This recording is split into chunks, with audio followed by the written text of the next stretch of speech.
ఆ సమయాన్ని బట్టో నక్షత్రాన్ని బట్టో దేవుడు ఆశీర్వదిస్తాడా? నేనేమైనా వరాన పుట్టానా? చెప్పాలి. సరే, నా దిశ యోసేపు అనే భక్తుడు ఏమన్నా వరాన పుట్టాడా? చెప్పరేంటమ్మా? వరాన పుట్టాడా? పుట్లా. ఎవడైనా వరాన పుట్టాడా? పుట్టిన మనం అందరం ఏమవుతామో మనకే తెలియదు, మన తల్లిదండ్రులకు అంతకంటే తెలియదు. మరి మనం ఎందుకు కొంతమంది సఫలమవుతారు, కొంతమంది విఫలమవుతారు?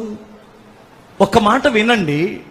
నీ జీవితంలో సఫలము కాకపోవడానికి కారణం ఏమిటంటే, నిన్ను పుట్టించిన సృష్టికర్త అయిన దేవుని దగ్గరికి వెళ్ళి నా స్థితిని మార్చమని కన్నీటితో మొర్ర పెట్టడం మానేసావు. ఫస్ట్ అది మానేసి ఏం చేస్తున్నామంటే, అడుగడుగు ఆ పాస్టర్ గారు తల మీద చేతి పెడితే నాకు ఆశీర్వాదం వస్తుంది, ఈ పాస్టర్ గారు కొబ్బరి నూనె తాగితే నాకు ఆశీర్వాదం వస్తుంది, ఆ పాస్టర్ గారు ఇచ్చిన పండు తింటే ఆశీర్వాదం వస్తుంది, ఇదిగో ఈ యూబూది పెట్టించుకుంటే నాకు ఆశీర్వాదం వస్తుంది, ఈ తాయిత కట్టుకుంటే నాకు ఆశీర్వాదం వస్తుంది, ఈ బూడిద గుమ్మడికాయ ఇంటికి కట్టుకుంటే ఆశీర్వాదం వస్తుంది, ఈ దరిద్రం నా మీద ఉంచుకుంటే ఆశీర్వాదం వస్తుందని ఈ దరిద్రపు ఆలోచనతో పట్టుకున్నావు.